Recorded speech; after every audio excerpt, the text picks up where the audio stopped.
going to work on color intensity. Now, I talked about in our lecture 3 ways that we can bring the intensity down. One is, of course, to make tints of your color, and so you would mix white with the color. Another is to mix it with black, which those are called shades. So you'd be mixing black with a color. And the last way is to desaturate it, bringing the intensity down by adding the color opposite. Now, you would look at a color wheel, but I would caution you not to look at a traditional red, yellow, blue color wheel. Instead, we're still working with cyan, magenta, yellow as our primaries, okay, as you see here. And so I want to work with yellow. And yellow, the reason why I would like you to work with yellow, or possibly, well, one of the reasons why I want you to work with yellow is I want you to see what happens when you add black to it. So at least do one patch where you are adding black to yellow, but I want you to add yellow's opposite color. Now, opposite colors are opposite each other on the color wheel, and the reason why they're opposite, we call them opposite or complementary colors. I don't know how they complement each other, but they are opposite. Yellow, to start with, okay, has no cyan and no magenta in it. And so what do you want to do? You want to add the color that is completely different than itself. So if you were to take a color, say one of the primaries, and I would suggest working with a primary so you have a better idea of this. Pick a primary. So if I have cyan as my starting point, my opposite color does not have cyan in it. Therefore, it would be something built with yellow and magenta, which means that the opposite color of cyan is red. Okay, we are taught to think that red and green are opposites. Well, they have some problems, but I tell you the truth that magenta's opposite is actually green. Okay, magenta's opposite is green, not red. So cyan and red are actual opposites each other. I'm going to work with yellow because I want you to see what happens. Now, we have, mixed or tried to mix the blue and yellow together, and we really came up with some mud. Okay, so I wanted to do this so that we can see how it affects this color. Okay, so instead of cyan and yellow, which we would get green, I want to add the blue instead. We think of it as purple. Blue is like, actual blue is a little bit more related to purple, okay, than anything, so because it is so dark. All right, so instead of, the reason why we got so much more green here is because I used ultramarine blue. And remember, ultramarine blue is a little bit more on the cyan side of things than on the magenta side. It's like not halfway between. Whereas blue, we're talking in between. Okay, we're going to do tints and shades. But also we have to keep in mind one other thing, the value of color. Yellow has a value that is much lighter than the other colors. Okay, so I'm going to actually put it in position somewhere along here, maybe the third one in. All right, so if I go ahead and paint in my yellow position, okay, then I want to add some white to it. I want to add quite a bit of white because I'm trying to go from this lighter color to very light.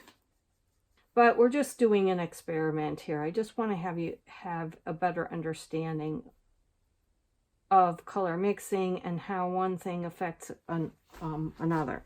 All right, and I'm going to do, again, a great deal of white. And what happens as you look at your own, you're going to see this better than you will see on the video.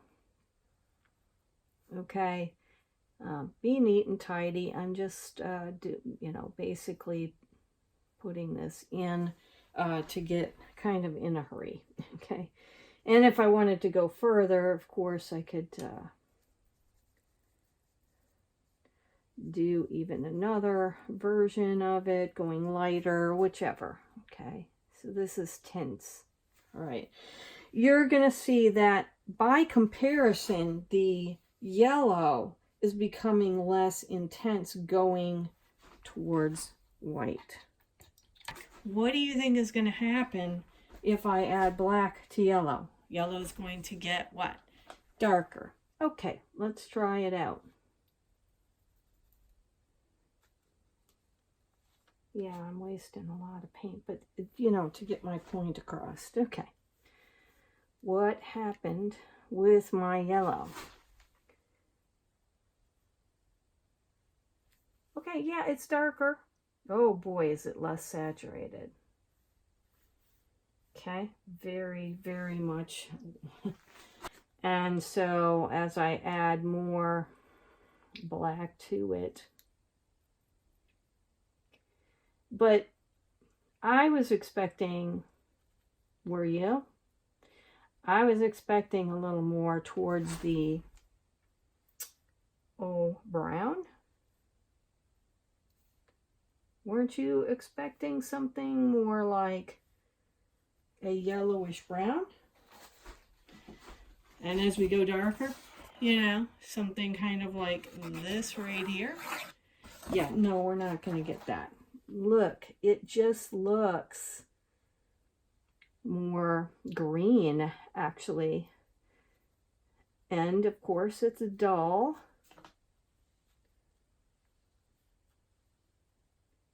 Okay, that's very dull. So as I go along, I would be, adding more black.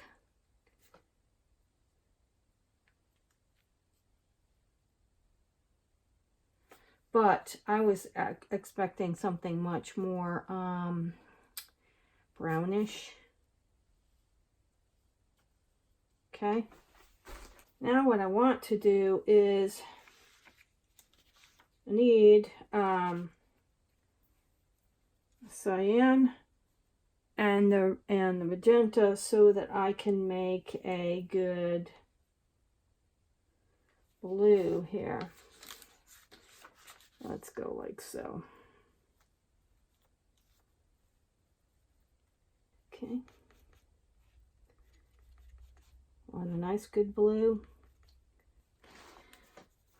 So what we want to do is mixing the yellow. I'm doing color opposite, so I'm using yellow as my main color. So I'm going over here and doing color complement.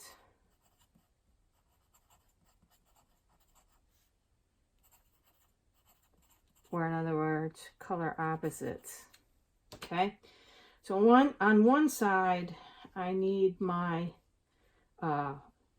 one color, and again I just want to encourage you guys, you're gonna want to start with real color opposites like we're using. Start off with a primary color and then choose its opposite. In other words, something that it does not have any of that paint in it, because we're talking about color intensity. These colors are as intense as they can go, right? The blue is not muted, it is blue. Okay, it's from my 2 primaries mixed directly that way. Went through a bit of color here. That's okay. And so I want to start with Intense Yellow. Okay, so you can see here on these Intense Yellow, Intense Blue, Real Blue. This I would not use ultramarine blue. You aren't going to get the results that I'm talking about.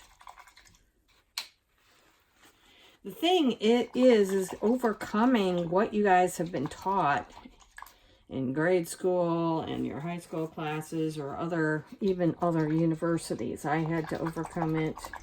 You know, it's color theory, so it's like there's a lot of interpretations. So it's not necessarily the end-all thing, but having been in the printing industry, it works. Okay. All right, so if I were to take the yellow, then am I going to get something like we had with the black? Will it get to be blue? Will it get to be green? Okay, I'm going to take a little bit of blue and a bunch of yellow. Okay.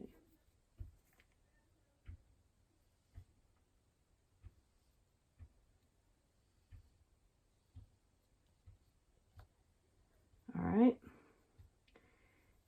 Add more blue.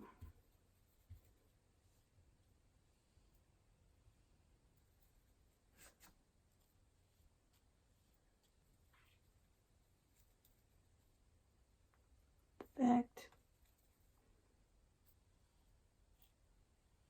Actually, what is this going to look like? Well, it looks a lot more like a neutral gray, not brown, not anything. Okay. And your blue is very cold on this side, even with the yellow in it. Adding yellow to the blue actually makes your blue become more cold at first. Now when we get towards the middle, now I may have a little more yellow than I need over here. You know, we've got kind of a range here. All right. So it's not perfect, but you can see here how the tints, the shades, and adding a color opposite desaturates, or it gets rid of the color's intensity. And that's what we want to see happen. Now, how do I get yellow to be more brown? Well, that's more related to having more of the yellow itself and having also a little bit more along the lines of we pulled a bit from the red, or in other words the magenta. Okay, so if I were to say let's do what traditionally was a color opposites, traditional red, yellow, blue, the color opposites of yellow, the color opposite would be purple. Okay, but it's not going to ever purple will never bring you to this neutral gray or this neutral nothingness of a color. It never will. It'll be more brown. All right, and so that's why we need to learn more about color. Okay, how do I get a very neutral color? Or if I'm not using black in my painting, how on earth, what do I use? You use color opposites, okay? And they will neutralize each other right in the middle, okay? They all go into this dark, almost black. Like we need a good purple. So now, if I'm going with yellow and then its opposite, which is purple, so then we do a near opposite. Now you can try the near opposite. So the thing is we're getting results that, you know, we're not used to. You may have even done this in your painting class, but if you use the red, yellow, and blue, if you used these colors, okay, and tried to do a color opposite like purple and yellow, okay, you're gonna get you'll still get more of a brownish yellow, brownish colors across, because what they are, they're not actual opposite, but they're near it, so they call those near opposites. So I'm going to add the yellow with the purple, and this is much more like what I'm getting is like a neutral brown. Okay, if I have more yellow with just a tiny bit of, with just a little bit of the purple. Anything you add to yellow is going to make the yellow less intense, like immediately.